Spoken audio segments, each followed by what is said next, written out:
স্বাগতম বিশাল ম্যাথ ক্লাসে।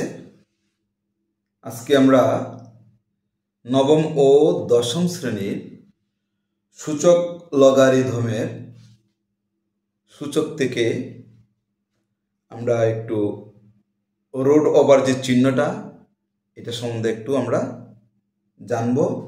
বর্গমূল সম্বন্ধে, ঘনমূল সম্বন্ধে।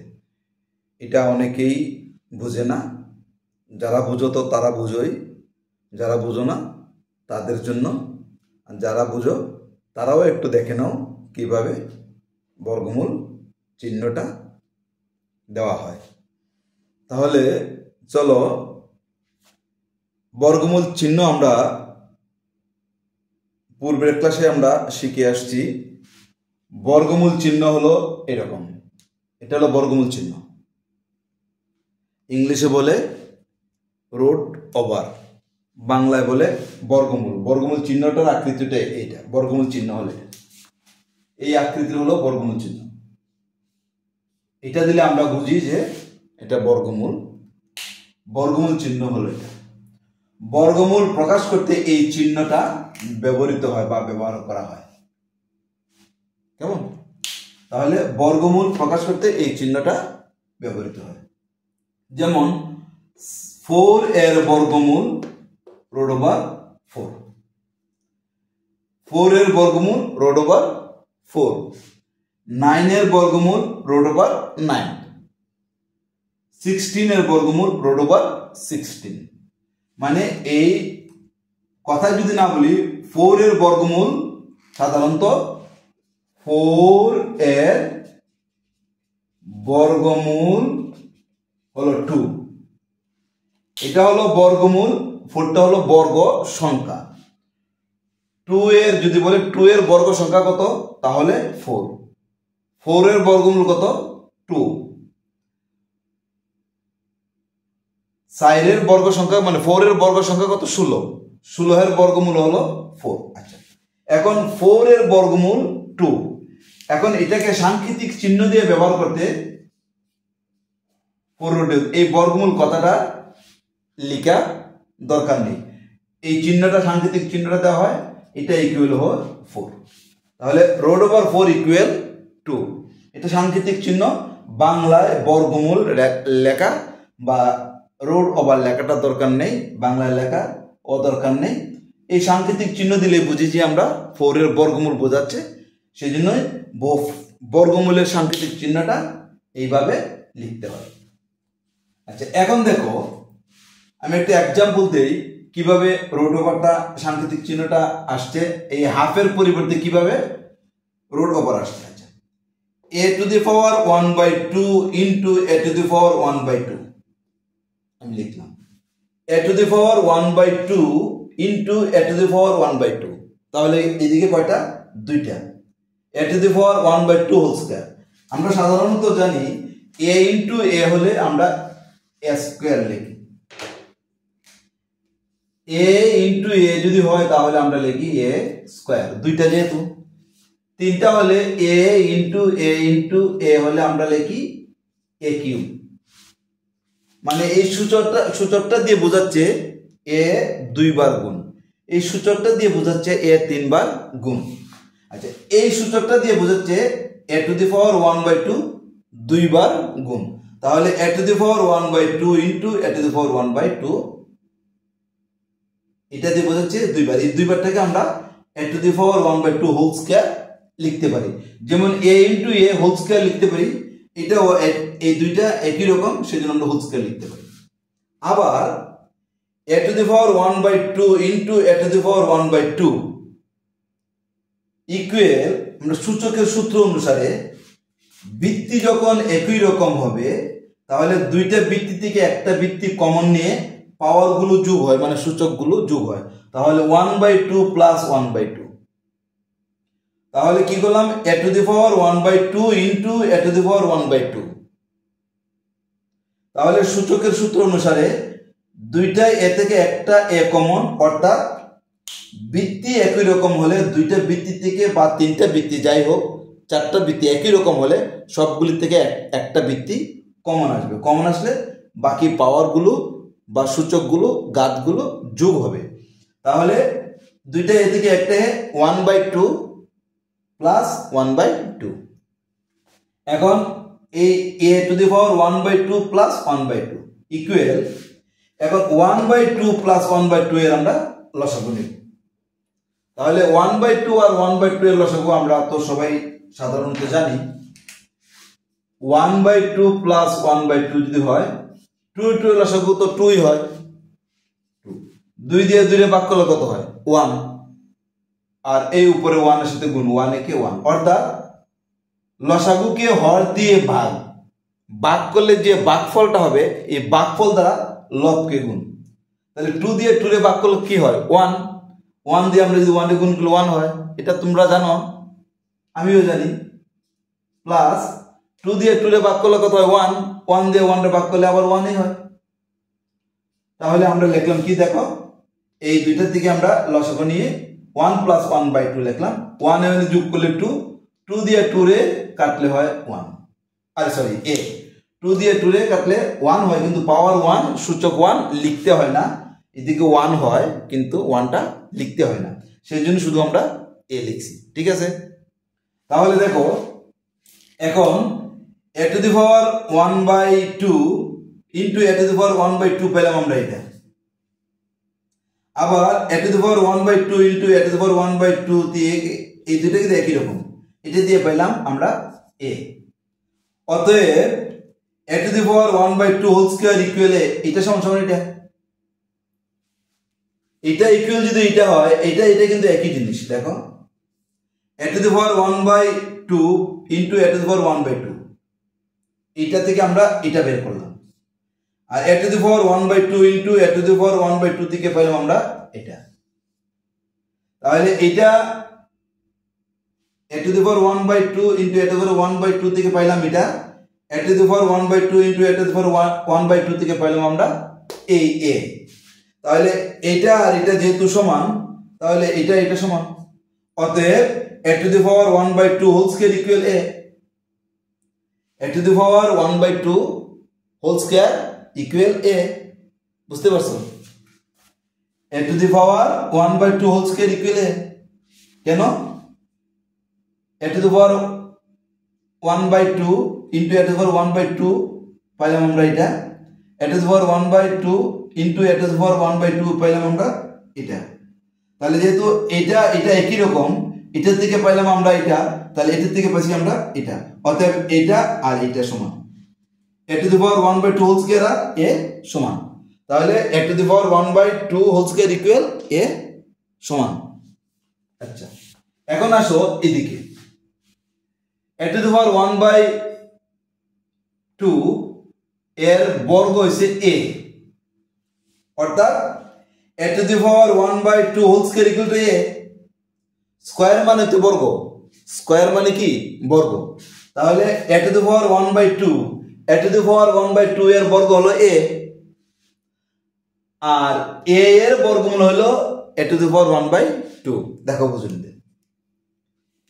a to the power 1/2 whole square সমান a, অর্থাৎ এটাকে বর্গ করার পরে a হয়, a টু দি পাওয়ার 1/2 কে বর্গ করলে স্কয়ার করলে a হয়, স্কয়ার মানে বর্গ, তাহলে a টু দি পাওয়ার 1/2 এর a টু দি পাওয়ার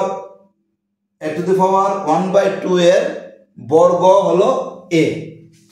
বর্গ যদি a হয় তাহলে a এর বর্গমূল হলো a টু দি পাওয়ার 1/2। আমরা একটু আগে লিখছি, দেখো 2 এর বর্গ হলো 4, এটা যদি 2 হয় তাহলে 2 এর বর্গ 4, 4 এর বর্গমূল 2, তাহলে এত এর বর্গ যদি a হয় তাহলে a এর বর্গমূল এটা, এটার বর্গ যদি এটা হয়, 2 এর বর্গ যদি 4 হয় তাহলে 4 এর বর্গমূল হলো 2। বুঝতে পারছো না? দেখো কি বুঝতে পারছো, সুন্দর জিনিস একটা, একটু খেয়াল করো। 2 এর বর্গ হলো 4, 2 এর বর্গ সংখ্যা যদি 4 হয়, 4 এর বর্গমূল 2, a টু দি পাওয়ার 1/2 এর বর্গ যদি a হয় তাহলে a এর বর্গমূল হলো a টু দি পাওয়ার 1/2। এটাই আমরা লিখলাম a এর বর্গমূল a to the power 1/2। a to the power 1/2 কে বর্গমূল চিহ্ন আকারে লেখা হয় রুট ওভার a। তাহলে এত এর বর্গমূল এত। আমরা যদি এইভাবে লিখি, দেখো এতকে বর্গমূল চিহ্ন দ্বারা লিখলে, বর্গ দিয়ে বর্গমূল চিহ্ন দ্বারা লিখি, তাহলে আমরা যদি এটাকে এইভাবে বলি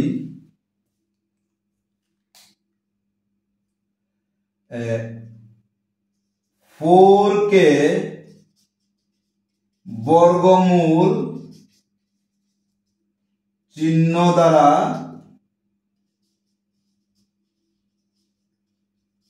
লিখলে হবে, এই বর্গমূল চিহ্ন দ্বারা যদি লিখি তাহলে এরকম, আর কথায় যদি লিখি 4 এর বর্গ বা 4 এর বর্গমূল 2, আর যদি চিহ্ন দ্বারা লিখি তাহলে এরকম। তাহলে a টু দি পাওয়ার 1/2 কে বর্গমূল চিহ্ন দ্বারা যদি আমরা লিখি তাহলে আমরা রুট ওভার a লিখতে পারি। তাহলে আমাদের এদিকে এটা হলো বর্গ সংখ্যা, এটা হলো বর্গমূল, এটা হলো বর্গমূল, এটা হলো বর্গ সংখ্যা। তাহলে a টু দি পাওয়ার 1/2 কে এই জিনিসটাকে যদি বর্গমূল চিহ্ন আকারে লেখা হয় তাহলে রুট ওভার a লেখা যায়, রুট ওভার a লেখা যায়। তাহলে আমরা রুট ওভার এটা আমরা বুঝলাম। তাহলে আমরা এখন কি শিখলাম এটা থেকে? a to the power 1/2 whole square equal হলো a, মানে a টু দি পাওয়ার 1/2 কে যদি আমি বর্গ করি, তাহলে a পাই। অর্থাৎ a টু দি পাওয়ার 1/2 এর a টু দি পাওয়ার 1/2 এর বর্গ হলো, স্কয়ার করলে হয় বর্গ, বর্গ হলো a এর বর্গমূল হলো a টু দি পাওয়ার 1/2। আর a টু দি পাওয়ার 1/2 কে বর্গমূল চিহ্ন আকারে লেখা হয় রুট ওভার a। আমি যদি একটি সংখ্যা দিয়ে বোঝাই তোমাকে, যেমন মনে করো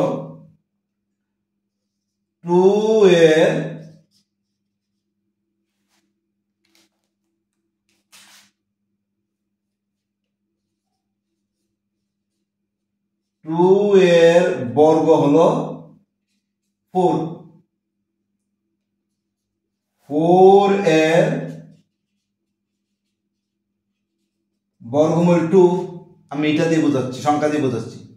তাহলে এটা কি পেলাম? বর্গমূল। তাহলে 2 কে বর্গমূল চিহ্ন দ্বারা যদি লেখা হয় তাহলে কি লেখা হয়? Root over 4। 2 কে যদি বর্গমূল চিহ্ন দ্বারা আমরা লিখি, বর্গমূল চিহ্ন, তাহলে 2 যে কথা, রুট ওভার 4 একই কথা, ঠিক আছে না? খুব সুন্দর জিনিস কিন্তু একটা। 2 কে বর্গমূল চিহ্ন দ্বারা এইভাবে লেখা, মানে 2 লেখা যে কথা, রুট ওভার 4 হইলে একই কথা। রুট 4 মানে এই 2, রুট ওভার 4 মানে 2। তাহলে দেখো এটা ছিল কি?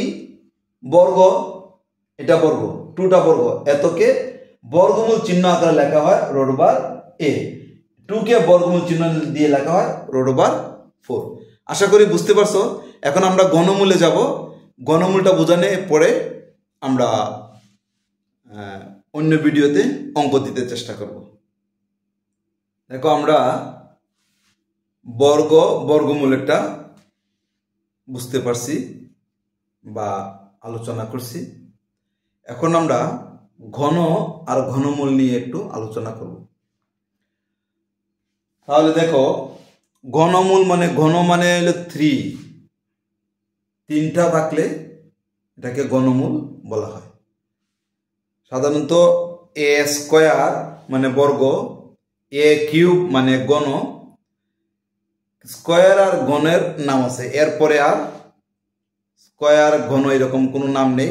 লেখা হয় a to the power 4, a to the power 5, a to the power 6, এটার কোনো আর নির্দিষ্ট নাই। কিউবের পরে a to the power, a to the power, a to the power হয়।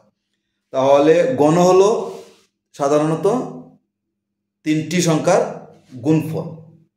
তাহলে আমরা যদি ঘনটাকে এইভাবে নির্ণয় করি, a to the power 1/3 into a to the power 1/3 into a to the power 1/3। এখানে আমরা কয়টা লিখলাম? 3টা লিখছি আমরা এখানে, 3টা লিখলাম। তাহলে 3টা লিখলে আমরা জানি সূচকের নিয়ম অনুসারে বা সূচকের ল অনুসারে, সূত্র অনুসারে এ হলো ভিত্তি, এ ভিত্তি, এ ভিত্তি, আর 1/3 অর্থাৎ 1/3 হলো সূচক বা পাওয়ার। তাহলে 3টা যদি এখানে থাকে তাহলে 3টা থেকে আমরা একটা কমন নিয়ে, এই যে ভিত্তি আমরা কমন নিলাম, আর এখানে সরি ভিত্তি কমন বলতে আমরা এটা বোঝাচ্ছি না, বোঝাচ্ছি এখানে 3টা, 1টা 2টা 3টা, 3টাকে আমরা এরকম হোল কিউব লিখতে পারি।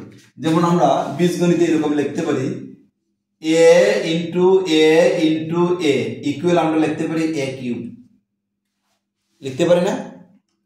তাহলে আমরা এ ইন্টু এ ইন্টু এ ইকুয়াল এ কিউব আমরা লিখতে পারি। তাহলে এইদিকে আমরা এ 1/3 এ 1/3 এ 1/3 মানে a to the power 1/3 a to the power 1/3 a to the power 1/3, এখানে 3টা সেই জন্য লিখছি a to the power 1/3 whole cube লিখা যায়, a to the power 1/3 whole cube লিখা যায়। এটা আমরা লিখতে পারি, এই 3টাকে হোল কিউব দিয়ে লিখতে পারি। এখন লেখা আবার a to the power 1/3 into a to the power 1/3 into a to the power 1/3 equal, এইটা আমরা লিখলাম। কিভাবে লিখলাম? এ ভিত্তি, এ ভিত্তি, এ ভিত্তি। তাহলে 3টা ভিত্তি থেকে একটা ভিত্তি আমরা কমন, এরপরে ভিত্তি একটা কমন নেওয়ার পরে আমরা জানি সূচকগুলো যোগ হয়, মাত্রাগুলো যোগ হয়, এটা হলো সূচকের সূত্র অনুসারে। তাহলে 1/3 প্লাস 1/3 প্লাস 1/3 আমরা কি করলাম? যোগ করলাম, পাওয়ারগুলো যোগ করলাম। এখন এ ভিত্তি ঠিক আছে, 3 3 3 এর লসাগু হলো 3, 3 দিয়ে 3 রে ভাগ করলে 1, 1 1 1 যোগ 3 দিয়ে 3 রে ভাগ করলে 1 1 1 1 যোগ 3 দিয়ে 3 রে ভাগ করলে 1 1 1 1। তাহলে এ 3টা একে যোগ করলে 3 হয় 3/3, 3 3 কাটাকাটি করলে পাওয়ার 1 থেকে পাওয়ার 1 আর লিখতে হয় না। তাহলে এই 3টা মিলে আমরা পাইলাম এ, আর এইদিকে 3টা মিলে পাইছি আমরা এটা। এই জিনিসটা মানে এই রাশিটা একই রকম, এটার থেকে যদি আমরা এটা পাই, এটার থেকে আমরা এটা পাচ্ছি, অর্থাৎ এটা ইকুয়াল এটা a to the power 1/3 whole cube equal a, ঠিক আছে? তাহলে a to the power 1/3 whole cube equal a পাইছি। তাহলে এইটা ইকুয়াল আমরা এটা লিখতে পারি, অতএব a to the power 1/3 whole cube equal a. যেহেতু এইটা এটা সমান, তাহলে এটা এটা সমান হবে, এটা তো বুঝতে পারছো। যেমন মনে করো আমি যদি বলি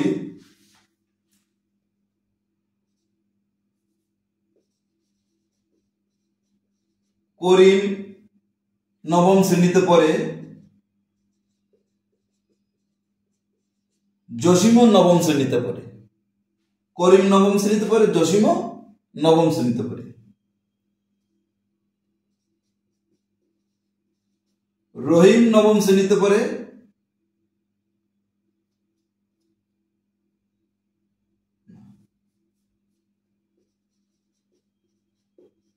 করিম নবম শ্রেণীতে পড়ে, রহিমও নবম শ্রেণীতে পড়ে। এখানে আমি বললাম করিম নবম শ্রেণীতে পড়ে, জসিমও নবম শ্রেণীতে পড়ে। করিম নবম শ্রেণীতে পড়ে, রহিমও নবম শ্রেণীতে পড়ে। তাহলে জসিম আর রহিম কি নবম শ্রেণীতে পড়ে না?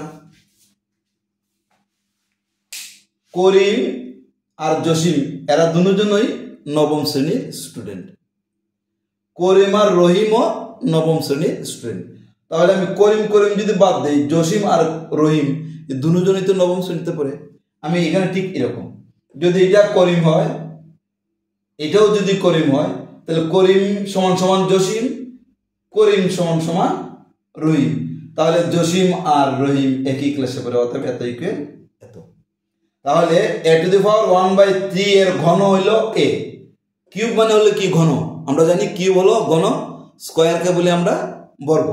তাহলে এত কিউব মানে ঘন, এ টু দি পাওয়ার 1/3 এর ঘন হলো এ, আর এ এর ঘনমূল হলো এটা, a to the power 1/3। a to the power 1/3 এর ঘন হলো a, আর a এর ঘনমূল হলো a to the power 1/3। a to the power 1/3 কে ঘনমূল চিহ্ন দিয়ে লেখা হয় রুট কিউব a। শুধু বর্গকে লিখতে হয় রুট ওভার দিয়ে। ঘনমূল যখন রুট ওভার ছাড়া, স্কয়ার ছাড়া, এরপরে যখন কিউবে আসবে রুট ওভারের উপরে কিউব হবে। ঘনমূল চিহ্ন এটা আমরা এর আগের ভিডিওতে দেখেছি। ঘনমূল হলে এরকম চিহ্ন। আর ফোর্থ যদি হয়, ঘনমূলের জায়গায় যদি পাওয়ার যদি 4 হয় তাহলে রুট ওভারের উপরে 4 হবে। পাওয়ার যদি 5 হয় তাহলে রুট ওভারের উপরে 5 হবে। তাহলে ঘনমূল সেজন্য কিউব, ঘন মানে কিউব, সেজন্য root cube. a to the power 1/3 কে ঘনমূল চিহ্ন আকারে লেখা হয় এই চিহ্ন আকারে লেখা হয়। একইভাবে a to the power 1/n into a to the power 1/n into a to the power 1/n into অসীম পর্যন্ত a to the power 1/n যে কোনো সংখ্যা হতে পারে, 10টা 20টা 50টা 5টা 6টা 7টা যাই হতে পারে, n সংখ্যক। তাহলে n সংখ্যক হলে আমরা এখানে 3টা ছিল পাওয়ার 3, এখানে যদি n সংখ্যক হয় তাহলে পাওয়ার n, যদি এখানে এইরকম যদি 10টা হয় তাহলে পাওয়ার 10। মনে করো a টু দি পাওয়ার 1/10 1/10 1/10 1/10 হয়, তাহলে a টু দি পাওয়ার 1/10 পাওয়ার 10 হবে। তাহলে এটা কাটা গেলে a হয়। অতএব a to the power 1/n power n equal হলো a। তাহলে a to the power 1/n এর n তম ঘাত হলো a। n তম ঘাত মানে এটা তো আমরা জানি ঘনমূল মানে কিউব। এটা n তম ঘাত 4 হতে পারে, 5 হতে পারে, 6 হতে পারে। তাহলে যদি হয় a টু দি পাওয়ার 1/4 তম ঘাত a, তাহলে এটাও 4 হবে, 4 তম ঘাত হলো a। a এর 4 তম মূল অর্থাৎ n তম মূল, যত মূল হবে রুট ওভারের উপরে তত বসবে। n তম মূল সেজন্য রুট উপরে n বসছে a। যদি এটা 10 হতো তাহলে এই জায়গায় 10 হতো, 4 হলে এই জায়গায় 4 হতো, তাহলে a এর 4 তম মূল হবে রুট ওভার 4 a। তাহলে a এর n তম মূলকে রুট n আকারে লেখা হয়। আশা করি বুঝতে পারছো। বর্গমূল আর ঘনমূল এই দুইটা বুঝলে বাকিগুলো তোমরা এমনি বুঝে যাবে। এটাও একটা সূত্র। a এর n তম মূল হলো এটা। a এর n তম মূলকে এই আকারে প্রকাশ করা হয়। n তম মূল মানে যদি এখানে মনে করো 4 হয় তাহলে এই জায়গায় 4 হবে, এইদিকে যদি 5 হয় এই জায়গায় 5 হবে, এদিকে যদি 6 হয় এই জায়গায় 6 হবে। তাহলে আশা করি বুঝতে পারছো। আজকের মধ্যে এখানেই, নেক্সট আমরা ওই চ্যাপ্টারের অঙ্ক নিয়ে আসবো। সেই পর্যন্ত তুমি সুস্থ এবং ভালো থাকো।